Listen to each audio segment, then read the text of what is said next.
Vamos lá então, dando continuidade, no nosso tema que nós temos trabalhado aí, vamos até a Páscoa, que é está consumado, todas as realidades em volta da cruz de Cristo.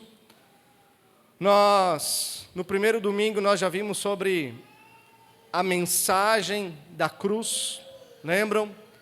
Aquilo que era, lá para as pessoas do primeiro século, um símbolo de terror, a cruz, que era usado pelo Império Romano como um instrumento de morte, não somente morte, mas morte brutal, morte violenta, Uma morte que realmente levava as pessoas até o extremo do sofrimento humano. Então, quando as pessoas olhavam para a cruz, elas eram aterrorizadas por aquele símbolo. As pessoas nem sequer conversavam sobre a cruz, sobre aquele madeiro, porque falar sobre a cruz era trazer para a roda de conversa sentimentos de dor, uma visão aterrorizante. Mas nós vimos que a mensagem da cruz para nós, depois de Cristo, ela é ressignificada. A cruz para nós não é mais um instrumento de horror, embora o escândalo da cruz não deve ter sido lá muito bonito de ser visto, mas a partir de Cristo Jesus, a cruz agora não é um símbolo de horror, mas um símbolo de amor, não é? Um símbolo de graça, um símbolo de misericórdia.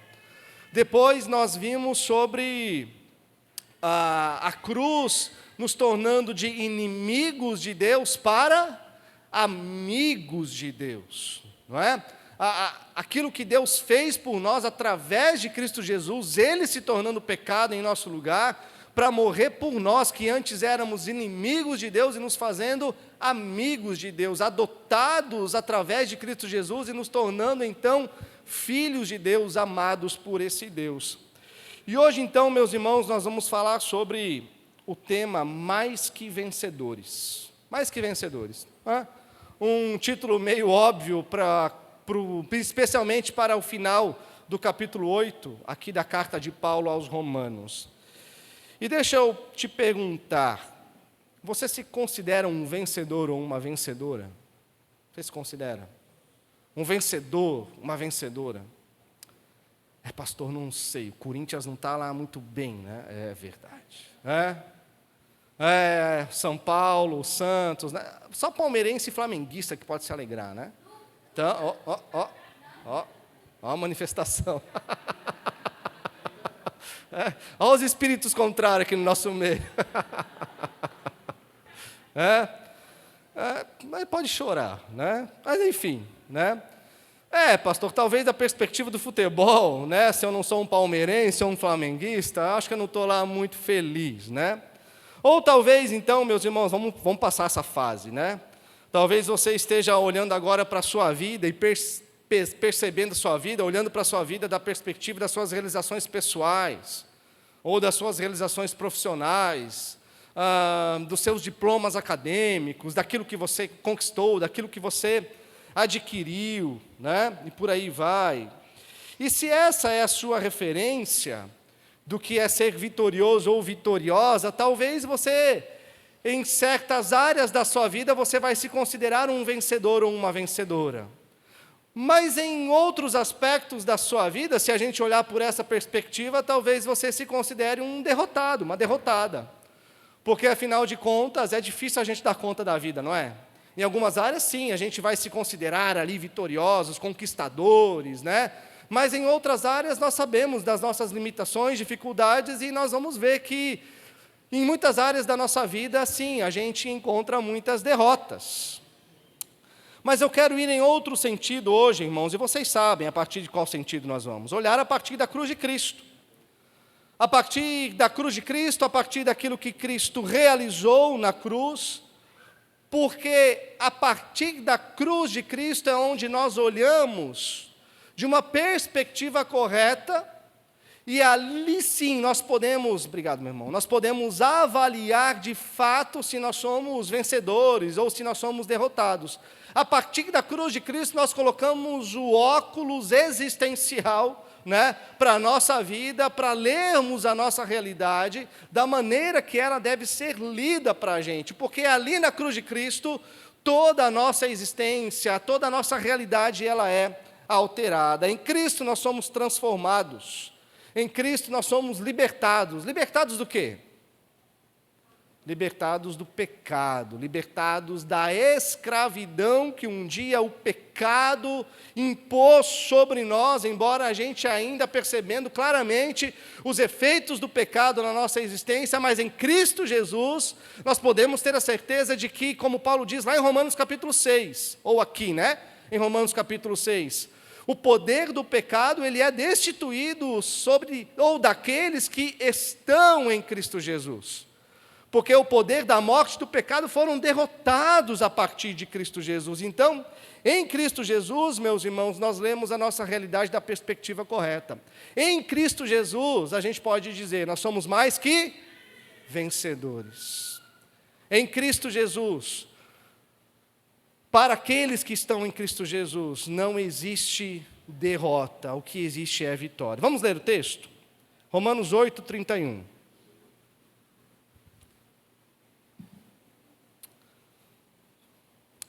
Então diz assim: que diremos então à vista destas coisas? Tudo aquilo que Paulo disse antes, nós vamos ver. Se Deus é por nós, quem será contra nós? Aquele que não poupou o seu próprio filho, mas por todos nós o entregou, será que não nos dará graciosamente com ele todas as coisas? Quem intentará acusação contra os eleitos de Deus? É Deus quem os justifica. Quem os condenará?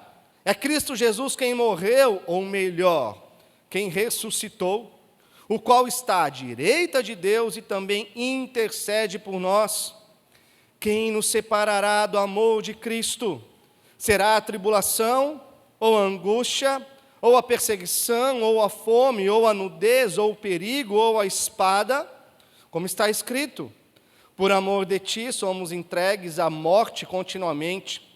Fomos considerados como ovelhas para o matadouro.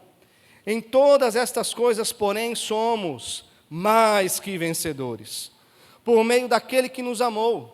Porque eu estou bem certo que nem a morte, nem a vida, nem os anjos, nem os principados, nem as coisas do presente, nem do porvir, nem os poderes, nem a altura, nem a profundidade, nem qualquer outra criatura poderá nos separar do amor de Deus que está em Cristo Jesus, nosso Senhor. Ore a Deus. Senhor, esta é a sua palavra, Pai. E Deus, que trecho lindo que nós temos diante de nós. Quanta esperança, Pai, quanta alegria, quanta convicção de fé e salvação que nós encontramos aqui hoje. Ó Deus, e é com esse sentimento, com essa certeza que nós queremos caminhar para o final desse sermão. Olhando essa obra magnífica, perfeita que o Senhor fez por nós, que o Senhor fez e nos conquistou por ela e para ela. Senhor, mostre a sua glória na manhã de hoje, em Cristo que nós oramos. Amém. Meus irmãos, um teólogo, Charles Erdman, ele diz que essa provavelmente, dentro da carta de Paulo aos Romanos, né? Ele diz que esta é provavelmente a mais majestosa porção que a pena do apóstolo Paulo nos legou. Ele diz, é o clímax, é o topo da montanha em toda a argumentação do apóstolo Paulo dentro da sua carta aos Romanos. Aqui, meus irmãos, mostra uma realidade grandiosa para nós, que é aquilo que é a nossa esperança, a base sólida da nossa fé. Mostra que nós, como crentes em Cristo Jesus, nós somos justificados pela fé. Ou seja, o que isso diz? Diz que quando nós depositamos a nossa fé, depositamos a nossa confiança, depositamos a nossa esperança na vida de Cristo, na obra de Cristo, na morte de Cristo, na ressurreição de Cristo, nós somos o quê? Justificados por Cristo. O que é ser justificado por Cristo? É ter uma justiça em nós que não é nossa. é ter uma justiça que é colocada em nós, imputada a nós, uma obra perfeita que não fomos nós que realizamos, mas que é colocada sobre nós. À medida que, ou quando nós depositamos a nossa confiança em Cristo Jesus, nós descansamos das nossas obras. Nós podemos parar de querer conquistar a nossa salvação, mas de viver a salvação por gratidão, porque a justiça de Cristo nos veste. A santidade de Cristo nos cobre. A obra perfeita de Cristo Jesus, o que Deus pede na sua lei? Obediência perpétua e perfeita. Obediência para todo sempre, de modo perfeito. Nós nunca conseguiríamos isso, senão através de Jesus. Então, quando depositamos fé nele, nós somos justificados. Temos a justiça de Cristo perfeito sobre nós. E Paulo fala que essa justificação, então, tem um resultado. Nós não podemos nos esquecer disso aqui. A justificação, a justiça de Cristo sobre a nossa vida, ela tem um resultado. Resulta no quê, irmãos? Em um viver? Em um viver santo. Em um viver transformado. Se nós temos as roupas de Cristo sobre a nossa vida, não é somente uma roupa emprestada para depois a gente devolver. Essa roupa de Cristo em nós imprime o caráter santo do Filho de Deus, que morreu, que se entregou por nós, para que nós sejamos transformados, sejamos santos como Ele é santo. Não é isso que diz Deus? Sede santos como eu sou santo. Então, se somos libertos do poder do pecado, se podemos viver agora justificados por Cristo Jesus, salvos em Cristo Jesus, santos em Cristo Jesus, temos a mente do Espírito Santo em nós. O que o Espírito Santo vai fazer com a gente, irmãos? Qual é o principal ministério do Espírito Santo na vida da igreja? Apontar para Cristo. Apontar para Cristo. O Espírito Santo, ele se esconde. É o ministério do holofote. O holofote não aparece, aparece aquilo que ele ilumina. O Espírito Santo ilumina Cristo, ilumina Cristo. Através das nossas vidas, uma vez justificados, nós vamos viver para a glória de Cristo Jesus. Amém? Para a glória de Cristo Jesus, parecidos com Cristo Jesus. E aqui no capítulo 8 de Romanos, nós vemos no verso 26 e 27, então, que o Espírito é esse, um dos agentes do ser trino da Trindade, que garante a nossa vida eterna. Ele garante a nossa vida eterna. Lá em Efésios, capítulo 1, versículo 14, nós encontramos Paulo descrevendo o Espírito Santo de uma forma bem interessante. O Espírito Santo como o selo de Deus na vida do crente. Por que selo de Deus? Porque quando nós recebemos o Espírito Santo na nossa conversão, nós somos selados. Lembra como aquela carta que a gente, para aqueles que escreviam carta há uns anos atrás, selava essa carta para que ela chegasse no seu destinatário de forma incorruptível, sem ser violada, não é isso?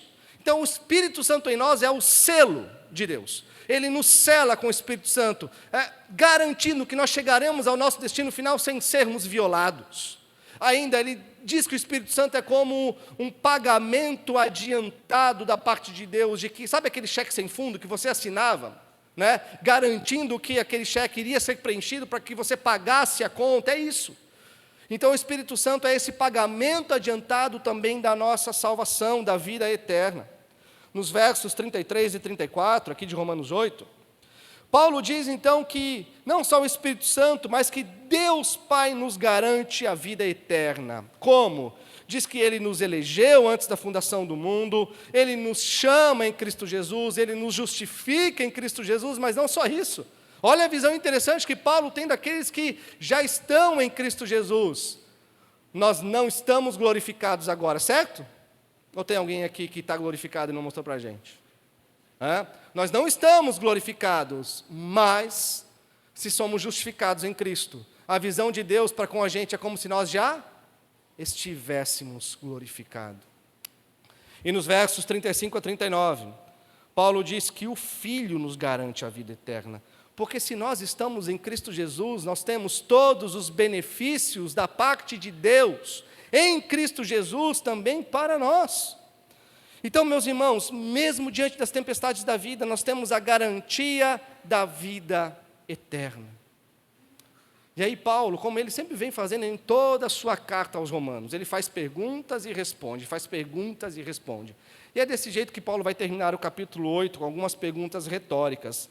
E, em primeiro lugar, então, no verso 31, nós encontramos essa primeira pergunta, na finalização do capítulo 8, onde ele diz assim: se Deus é por nós, quem será contra nós? Perceba o que Paulo fala, a pergunta que ele faz: se Deus é por nós. Porque ele poderia simplesmente perguntar: quem é contra nós? Quem é contra nós? Quem é contra nós, irmãos? Contra nós quem? Os filhos de Deus. Quem é contra os filhos de Deus? O mundo é contra os filhos de Deus. Satanás é contra o mundo de Deus. O inferno, aliás, contra os filhos de Deus. O inferno é contra os filhos de Deus. Então, se Paulo fizesse essa pergunta aqui: quem é contra nós? Nós teríamos o mundo inteiro, as hostes infernais se levantando, vociferando todo o seu ódio contra os filhos de Deus. Mas a pergunta que Paulo faz é: se Deus está do nosso lado, olha só, se Deus está do nosso lado, quem poderá deter-nos? Se Deus está do nosso lado, quem poderá resistir a nós? Se o Senhor do universo está do nosso lado, se Ele nos amou, se Ele nos escolheu, se Ele nos chamou, se Ele nos justificou, se Ele nos glorificou, quem está contra nós? Então nós somos mais que vitoriosos. Por causa dessa obra perfeita, maravilhosa, nós somos, podemos dizer que invencíveis em Cristo Jesus. John Stott, ele diz algo interessante, ele diz assim: o mundo, a carne e o diabo podem continuar alistando-se contra nós, porém, nunca poderão nos vencer. Porque quem é por nós? Deus é por nós. Qual é a prova de que Deus é por nós? O verso 34 diz que Ele nos deu o seu próprio Filho. O Filho, meus irmãos, é nos dado. Ele nos deu o seu Filho, o Filho intercede por nós. Prova disso é que o Espírito Santo é por nós. O Espírito Santo não é somente esse que nos cela, que garante a nossa vida eterna, mas é esse também que intercede por nós em nossas fraquezas. É esse que, com gemidos inexprimíveis, entrega as nossas orações ao Pai, porque nós não sabemos orar como convém, né? Deus trabalha, como diz ali no versículo 28, Deus trabalha para que todas as coisas contribuam para o nosso bem, concorram para o nosso bem. Porque às vezes a gente pode olhar para a nossa vida, e principalmente quando a gente vem de dias seguidos, assim, de derrotas, faz parte, é normal da vida. As aflições, os dias cinzentos, as noites escuras da alma, as lágrimas nos nossos rostos, isso tudo é normal, irmão, faz parte e é aquilo que nos liga como humanidade. Mas essas coisas exercem uma tentação tão forte no nosso coração, ao ponto de a gente dizer como Jacó. Lá em Gênesis 42, 36, Jacó, ele diz assim: todas as coisas acontecem contra mim. É porque a gente não sabe olhar a vida da perspectiva correta. Muitas vezes a gente vai ter essa perspectiva de que todas as coisas não estão concorrendo para o nosso bem, mas contra nós. Quando, na verdade, elas estão trabalhando em nosso favor. Mas o que é trabalhar em nosso favor? É que Deus se importa com a gente. E aí, então, Deus, Ele não vai nos dar tudo aquilo que nós queremos. Deus não vai nos dar tudo aquilo que nós pedimos a Ele. Porque qual é o principal propósito para a nossa existência, meus irmãos? Qual é? Que nós sejamos parecidos com Cristo Jesus. Então, Deus, Ele não se preocupa apenas com a nossa caixinha da espiritualidade, mas com todas as coisas nas nossas vidas. Seja no âmbito profissional, pessoal, familiar, seja no que for, todas as coisas concorrem, todas as coisas têm um propósito principal, nos transformar à imagem de Cristo Jesus. Por isso, sim, seja a alegria, seja a tristeza, sejam os momentos bons, sejam os momentos ruins, seja na lágrima, seja no sorriso, todas as coisas contribuem para o nosso bem, para sermos parecidos à imagem de Cristo Jesus. O porquê que muitas vezes a gente, olhando para esse versículo, não consegue enxergar isso? Porque a gente olha para a palavra bem, não é? A gente pega essa palavrinha bem ali do versículo e isola ela do versículo. Mas Paulo, ele não quer chamar a atenção para a palavrinha bem. Ele quer chamar a atenção para todas as coisas. Sejam as boas ou as ruins. Todas as coisas contribuem para que a gente seja formado à imagem de Cristo Jesus. E aí no verso 32, Paulo diz assim: aquele que não poupou seu próprio filho, mas por todos nós o entregou, será que não nos dará graciosamente com ele todas as coisas? O interessante é que o argumento de Paulo aqui ele vai do menor para o maior. Ele está dizendo, olha, se quando éramos pecadores, Deus nos deu o seu melhor. Se quando éramos pecadores, Deus nos deu aquilo que é mais valioso em todo o universo, que é o seu Filho. Será que agora que somos filhos, Ele não vai nos dar em Cristo Jesus tudo aquilo que nós precisamos? Não é tudo aquilo que a gente quer, né? Mas é tudo aquilo que nós precisamos. Precisamos para quê, irmãos? Então, se Deus nos deu o maior, certamente Ele nos dará o menor. Ou seja, tudo aquilo que a gente precisa para viver uma vida digna do reino de Deus. Tudo aquilo que a gente precisa para viver uma vida digna do reino de Deus. Então, Jesus é o tesouro do céu.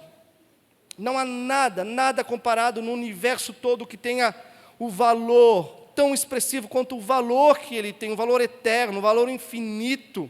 Cristo é o maior gesto do amor de Deus em nosso favor. Então, se Deus não reteve o seu próprio Filho quando nós éramos inimigos, quando éramos pecadores, perto do sacrifício de Jesus na cruz, o que são as outras coisas? Então, Deus nos fornece, não dentro da nossa perspectiva, mas da perspectiva dEle, tudo aquilo que é necessário para a gente viver uma vida digna aqui do reino de Deus, para a gente viver uma vida digna aqui da obra perfeita em Cristo Jesus que Ele realizou em nosso favor. Então, olha só, uma vida vitoriosa não é nós sermos bons em determinadas áreas, não é nós sermos merecedores de elogios, de aplausos, de admiração pelas nossas conquistas, não. Uma vida vitoriosa, da perspectiva de Deus, é uma vida, meus irmãos, que demonstra Cristo a partir do nosso viver. Isso ressignifica a nossa existência? Uma vida vitoriosa é uma vida que demonstra Cristo a partir do nosso viver. Filipenses 1,6 diz, aquele que começou a boa obra em nós, há de completá-la até o dia de Cristo Jesus. Isso significa que a gente não tem que viver ansioso pelas coisas. Que coisas? Né? Pelas coisas, porque todas as coisas, meus irmãos, e o cristão ele precisa ter essa consciência. Talvez é porque falta essa consciência no meio dos cristãos hoje, que faz com que a gente viva a fé aqui dentro e que lá fora a gente se esqueça dessa fé. E aí a gente tem vidas secularizadas, vidas que aqui dentro são norteadas pelo valor da palavra, mas que lá fora são guiados pelo valor do mundo, pelos princípios do mundo. Porque nós precisamos entender uma coisa bem objetiva que as Escrituras nos mostram, que todas as coisas que Deus nos dá servem para um propósito maior. Servem para que a gente viva vidas dignas do reino de Deus. Serve para que a gente viva para a glória de Deus. Então, meus irmãos, se Deus nos chamou para refletir a glória de Jesus, Ele se torna o maior interessado em nos dar todas as ferramentas para que essa imagem não seja manchada. Para que na sua casa, como pai, como marido, como esposa, como mãe, como filho, como filha, você seja então esse reflexo da glória de Cristo, da glória de Deus, onde você estiver. Deus vai te dar tudo aquilo que é necessário para que onde você estiver, no seu trabalho, no seu colégio, jogando futebol, sabe, com seus amigos, no seu celular, no seu computador, em tudo aquilo que você estiver realizando, você não viva para si mesmo, mas você viva para o Deus Santo, o Deus Altíssimo. Paulo diz aqui, aquele que não poupou seu próprio filho, mas por todos nós o entregou. Por todos nós o entregou. Quem entregou Jesus à morte, irmãos? Judas, pelas 30 moedas. Pilatos, pela sua popularidade e vergonha diante do povo judeu. Por inveja. Dos fariseus. Quem entregou? Os judeus que gritavam lá, crucifica-o. Solte Barrabás, crucifique Jesus. Quem que entregou Jesus à morte? O próprio Pai. Entregou o seu Filho para morrer. Cristo, ele não morre como um mártir da fé. Ele foi entregue, ou ele mesmo se entregou. Ele diz, eu dou a minha vida por vocês. O mesmo amor, então, que proveu a salvação lá no altar da cruz, é o amor que protege a nossa identidade agora no tribunal da vida, no tribunal de Deus. Quem deu o Filho para nos resgatar, como diz Paulo, jamais vai aceitar a acusação para nos condenar, acusação contra os eleitos de Deus. Por isso que ele diz no verso 33, quem intentará acusação contra os eleitos de Deus? É Deus quem os justifica. Então, olha só, uma vez que Deus já nos justificou, como? Através do sacrifício vicário de Cristo, através da morte substitutiva de Cristo na cruz. Então, se nós somos justificados por Cristo, nenhuma acusação pode prosperar contra nós.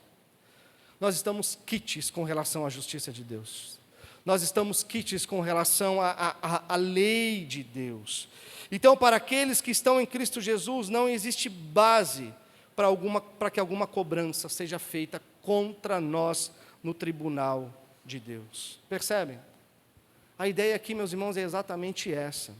Se nós somos justificados por Cristo Jesus, se um dia você verdadeiramente se dobrou ao senhorio, confessou Cristo Jesus como Senhor e Salvador, é justificado por esse Cristo, nada, nem ninguém, nesse mundo ou onde for, pode tentar nos acusar, pode levantar a sua voz para nos declarar culpados, pode pesar a nossa consciência com a realidade da condenação diante de Deus. Não, a nossa ficha no tribunal de Deus, por causa da justiça de Cristo, está limpa. 2 Coríntios 5:21 diz, aquele que não conheceu o pecado, Deus o fez pecado por nós, para que nele fôssemos feitos justiça de Deus. Meus irmãos, às vezes a gente tinha que falar, Senhor, eu não entendo. E a gente tinha que ser honesto com a obra de Deus. E falar, Senhor, para. Eu não sou merecedor disso. A gente sabe que não é. Mas eu não sou merecedor disso, Deus. O Senhor fez o seu Filho santo, puro, sem pecado. O Senhor fez Ele pecado por mim. Por mim. Pecador que eu sou. Não é? Um pecador que eu sou. Só eu sei, Senhor, aquilo que se passa no meu coração. Só eu sei as palavras que eu falo. Só eu sei as atitudes que eu tenho. Só eu sei aquilo que eu faço quando eu estou escondido. Senhor, o Senhor entregou Cristo por mim. E não só isso, ainda essa justiça me cobre de tal ponto que o Senhor nunca mais vai me ver como um pecador. Não é bom demais para a gente acreditar, irmãos? Não é bom demais. Tem coisas que é bom demais para a gente acreditar, mas acreditem, irmãos, é isso mesmo que Deus fez por nós em Cristo Jesus. Nós estamos justificados e esse fato sobre nós é absoluto, é irrevogável. E no verso 34 ele diz, então, se ninguém pode nos acusar, então quem condenará os eleitos de Deus? Quem vai nos acusar? Nosso coração nos acusa? Acusa, né? Nossa consciência nos acusa? Nossos sentimentos nos acusam, irmãos? Os demônios do inferno nos acusam? Os nossos críticos, né? Aqueles que julgam a igreja nos acusam? Todos tentam nos condenar todos os dias.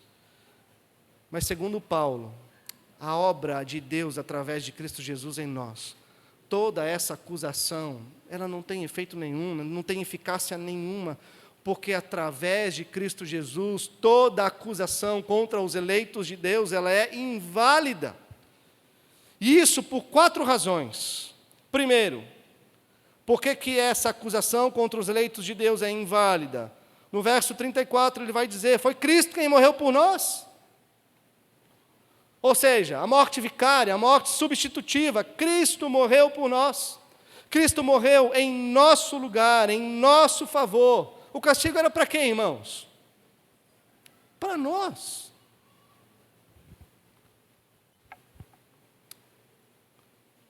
Nós temos, né, muitos pais aqui com crianças pequenas. Vamos imaginar uma seguinte cena. O filho do vizinho desobedeceu. Feio. Pecou contra o pai. Desobedeceu. E o vizinho vai corrigir o filho, vai disciplinar, vai dar varada. E aí então você vai lá no vizinho, bate e fala, ô vizinho, me dá aqui seu filho, pega o meu. Bate no meu. Disciplina o meu filho. Ele vai receber toda a sentença que o seu filho deveria receber. A gente faria isso, irmãos? Não. O que Deus fez? Exatamente isso. Eu dou o meu filho no lugar de vocês. A sentença era para vocês, mas está aqui o meu filho. Ele morre por vocês, ele recebe a justa ira no lugar de vocês. Né? O castigo era para nós, mas ele sofre esse castigo. Quem que deveria beber o cálice da ira de Deus até o último gole, até a última gota? Nós. Quem que bebe? Até a última gota esse cálice. Elimina todo o cálice da ira de Deus, o próprio Filho, meus irmãos, em nosso lugar. Nós deveríamos beber esse cálice. Lá no Éden, Deus falou, olha, se vocês comerem do fruto da árvore do conhecimento do bem e do mal, certamente vocês morrerão.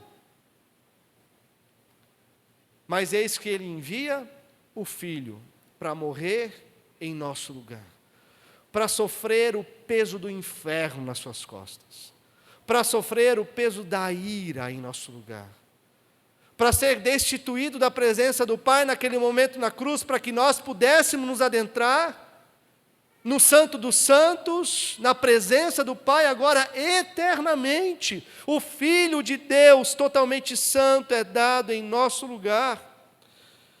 Ele morre a nossa morte, para que através da morte dele a gente tenha vida. Segundo, por que essas acusações contra nós, elas não permanecem? Ainda no verso 34, porque Cristo ressuscitou. Ele morreu, mas ressuscitou. A morte não pôde detê-lo na sepultura, meus irmãos. Cristo triunfou sobre a morte. Cristo arrancou o aguilhão da morte. Cristo quebrou as correntes da morte. Jesus venceu a morte, ressuscitou dentre os mortos para a nossa justificação. O sacrifício do Filho perfeito de Deus foi aceito, a morte foi destronada. A morte pode nos alcançar aqui? Pode. Mas ela pode nos causar dano? Não. Não. Porque nós estaremos como aquele ladrão da cruz. Certamente, quando você abrir os seus olhos, você estará comigo no paraíso. Não foi assim? Ele morreu em Cristo e abriu os olhos onde? No paraíso com Cristo Jesus. Terceiro, por que as acusações elas não permanecem? Porque por causa do governo de Cristo, ali no verso 34 ainda, tudo no verso 34, né? Ele ressuscitou e está à direita de Deus. Então nós temos o governo de Cristo, Jesus está à direita de Deus em uma posição de exaltação, em uma posição de governo. O que isso significa? Deus aceitou a obra de expiação do Filho e o exaltou acima de todo nome, de todos os reinos, de todos os principados, acima de tudo e de todos. Então, existe um trono eterno regendo toda a história. Por isso, meus irmãos, para nós, isso é motivo de esperança. É uma esperança passiva e ativa ao mesmo momento.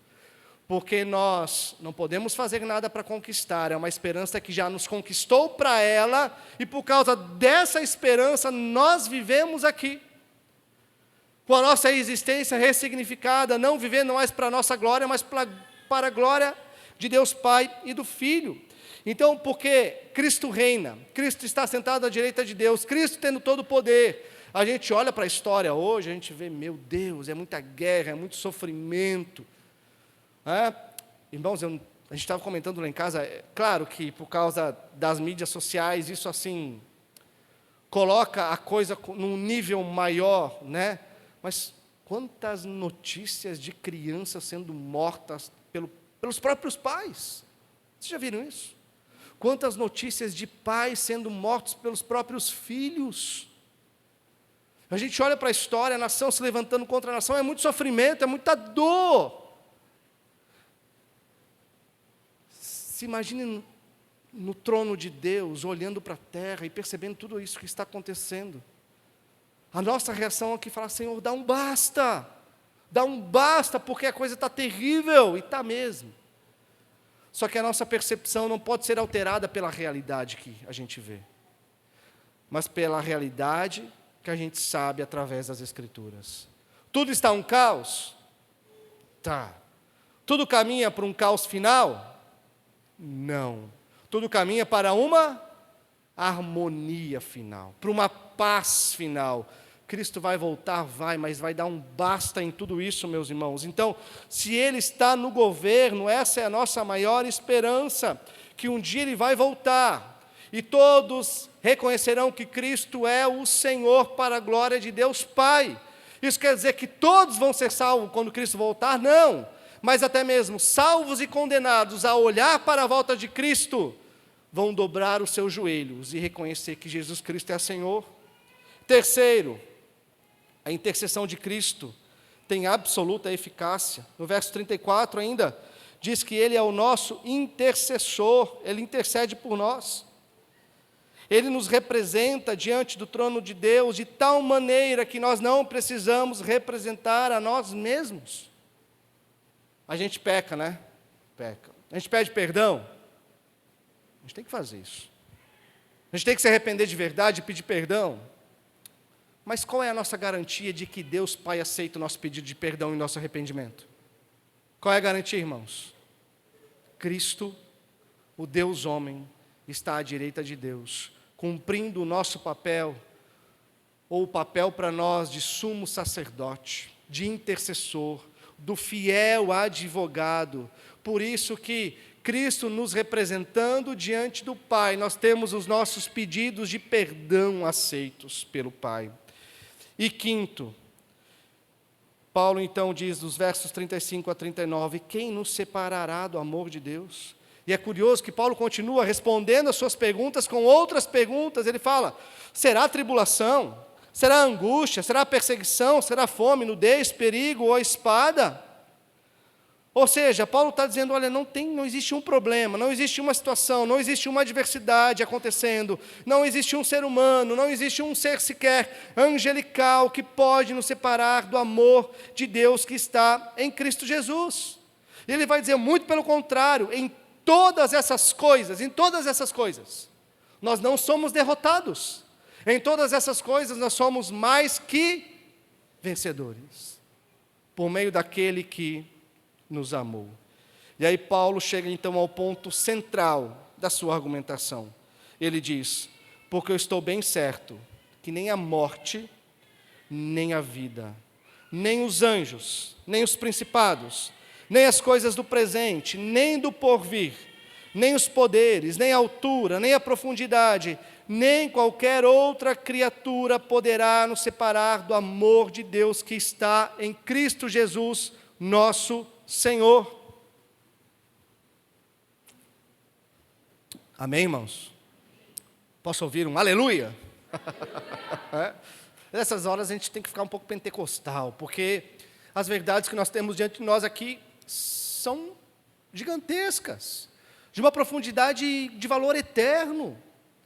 Então, meus irmãos, a convicção que Paulo tem aqui, para dizer todas essas coisas que ele diz, uma convicção firme, uma convicção que é inabalável, que nem a morte, Paulo diz, nem as desgraças da vida, nem os poderes humanos ou sobre-humanos, os anjos, bons ou maus, principados ou potestades, nem o tempo presente, futuro, nem o espaço, seja altura ou profundidade, nem criatura alguma, por mais que tente fazer, nada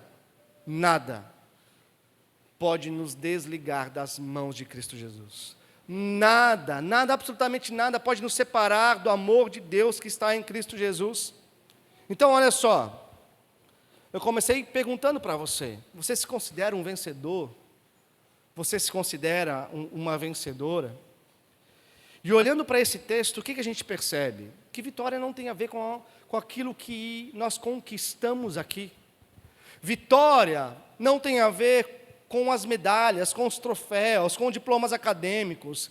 Vitória, meus irmãos, não tem a ver com o quanto granjeamos na vida profissional. Vitória não é o quanto nós temos garantido na nossa poupança para a nossa aposentadoria.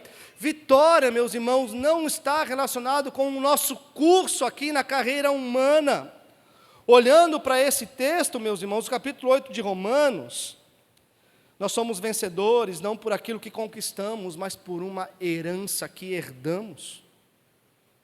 Que herdamos, ou que nos foi dada sem a gente merecer. Herança é isso, né? A gente não merece, mas a gente simplesmente herda. Então, o capítulo 8 de Romanos é uma fortaleza que começa lá nos primeiros versículos, lá no versículo 1, dizendo, com nenhuma condenação há para os que estão em Cristo Jesus.